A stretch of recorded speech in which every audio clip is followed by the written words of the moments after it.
नमस्कार, मैं हूं आसित प्रकाश और आप देख रहे हैं द टोटल 7। भारत की राजनीतिक गलियारों में एक तेज हलचल सी मची हुई है। हालांकि कल रात इस पर थोड़ा सा विराम लगा दिया गया। कल भाजपा की संसदीय बोर्ड की बैठक हुई। उसके बाद जब प्रेस कॉन्फ्रेंस हुआ तो ये जो तेज हलचल मची हुई थी उसमें गिरावट आ गई। गिरावट क्यों आई? क्योंकि भाजपा ने अपनी ओर से, एनडीए की ओर से प्रेसिडेंट इलेक्शन को लेकर कैंडिडेट के नाम की घोषणा कर दी। चुनाव से ज़्यादा राष्ट्रपति चुनाव को लेकर कैंडिडेट कौन होंगे, सत्ता और विपक्ष की ओर से उस पर घमासान मचा हुआ था। पिछले कुछ दिनों से यह कयास लगाए जा रहे थे कि एनडीए की ओर से एम वेंकैया नायडू, जो कि वर्तमान में उपराष्ट्रपति हैं, वह उनके उम्मीदवार हो सकते हैं। लेकिन हुआ वही जो प्रधानमंत्री नरेंद्र मोदी को मंजूर था। उससे पहले ही विपक्ष की ओर से जो राष्ट्रपति चुनाव को लेकर कैंडिडेट के नाम की घोषणा होनी थी वो कर दिया गया था। उनकी तरफ से यशवंत सिन्हा राष्ट्रपति चुनाव को लेकर कैंडिडेट बने हैं। उससे पहले भी 3 नाम सामने आए, पर जिनका भी नाम सामने आया उन्होंने ठुकरा दिया था। उन 3 नामों में शामिल थे फारूक अब्दुल्ला, गोपाल कृष्ण गांधी, शरद पवार। इन तीनों का नाम सामने आया, उन तीनों ने इसे ठुकरा दिया। जिसके बाद यह भी चर्चा होने लगी थी क्या विपक्ष को कैंडिडेट नहीं मिल रहा है, पर कैंडिडेट मिला। और कैंडिडेट मिला यशवंत सिन्हा के रूप में। यशवंत सिन्हा जो कि टीएमसी के नेता थे इसलिए क्योंकि अब उन्होंने रिज़ाइन दे दिया है राष्ट्रपति चुनाव में कैंडिडेट बनने पर। वह पहले भाजपा में थे, पाला बदल कर टीएमसी में आए। टीएमसी ने उन्हें अब राष्ट्रपति चुनाव को लेकर उम्मीदवार बना दिया है। वह केंद्र में मंत्री भी रह चुके हैं भाजपा जी के सरकार में। तो वहीं बारी थी एनडीए की। एनडीए थोड़ा विचार विमर्श कर रही थी। विचार विमर्श के लिए जेपी नड्डा और राजनाथ सिंह जी को लगाया गया था। और कल रात नतीजा निकल कर सामने आया, और सामने जो नतीजा में आया वह आया कौन?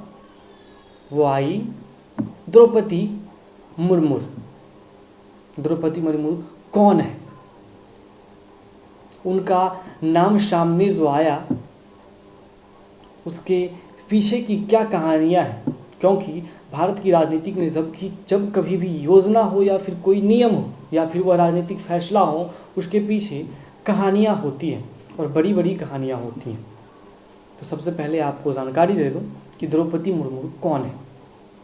द्रौपदी मुर्मू उड़ीसा की रहने वाली हैं। रायरंगपुर में उनका जन्म हुआ था। रायरंगपुर से वह विधानसभा का चुनाव भी लड़ा करती थी। द्रौपदी मुर्मू का जन्म 20 जून 1958 को उड़ीसा के मयूरभंज में हुआ था। मुर्मू 18 मई 2015 में झारखंड की राज्यपाल बनी। वह झारखंड की प्रथम महिला राज्यपाल थी। वह पहली ओडिया नेता थी जिन्हें किसी राज्य का राज्यपाल बनाया गया था। अब वह पहली आदिवासी महिला है जिन्हें राष्ट्रपति का उम्मीदवार बनाया गया है। वह साल 2000 से अपनी राजनीतिक शुरुआत की थी। 2000 में उन्होंने रायरंगपुर से चुनाव लड़ा। रायरंगपुर विधानसभा जो कि मयूरभंज डिस्ट्रिक्ट में पड़ता है, विधानसभा से विधायक बनी। 2000 से 2002 तक, मार्च 2000 से 6 अगस्त 2002 तक वाणिज्य और परिवहन के लिए स्वतंत्र प्रभार की राज्य मंत्री तथा 6 अगस्त 2002 से 16 मई 2002 तक मत्स्य पालन और पशु संसाधन विकास का मंत्री रही थी उड़ीसा सरकार में। बीजेडी और भाजपा की गठबंधन की सरकार जब उड़ीसा में थी तब यह मंत्री भी रही थी। और अब रायसीना की चोटी पर स्थित राष्ट्रपति भवन को लेकर जो चुनाव होने हैं उसमें यह उम्मीदवार बन के एनडीए की ओर से आई है। तो कैसे आई, क्यों आई है? आई हैं इसलिए क्योंकि गुजरात, मध्य प्रदेश, छत्तीसगढ़ में चुनाव भी हैं। तो आपको लगेगा वहाँ चुनाव है तो उड़ीसा के आदमी का क्या लेना देना, उनका इससे क्या संबंध है। संबंध यह है कि वह आदिवासी समाज से आती हैं और इन 3 राज्यों में आदिवासी समाज का अच्छा खासा पकड़ है। गुजरात में जहाँ देश की 8% आदिवासी रहते हैं, तो वहीं उनकी आबादी का 14% जो है वो आदिवासी समाज है। छत्तीसगढ़ में 32% आदिवासियों की संख्या है। मध्य प्रदेश में 21%, सिक्किम में भी है, मेघालय में भी है।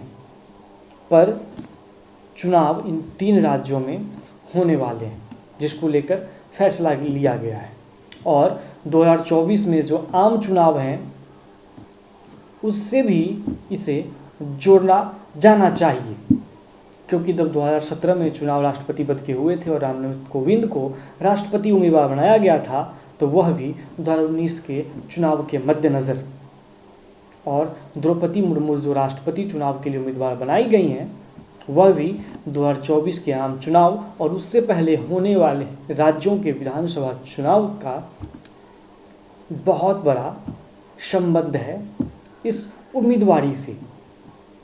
लेकिन क्या होता है चुनाव में, किसका शासन होता है राष्ट्रपति भवन पर और कौन हारेगा, यह आने वाला समय बताएगा। राष्ट्रपति के लिए चुनाव जो होने वाले हैं उसको लेकर 27 जून को यशवंत सिन्हा नामांकन करेंगे सुबह 11 बजे। एक तरफ जहां यशवंत सिन्हा अपने ट्वीट्स और पोस्ट की वजह से चर्चा में है चुनाव की उम्मीदवारी के बाद, तो वहीं द्रौपदी मुर्मू अपनी आदिवासी समाज से होने की वजह से और एक महिला होने की वजह से चर्चा में है। अब आने वाला समय बताएगा कि दोनों में से कौन जीत हासिल करते हैं, किनका शासन राष्ट्रपति भवन पर होता है। आने वाले समय का इंतज़ार करते हैं। अभी के लिए बस इतना ही। नमस्कार।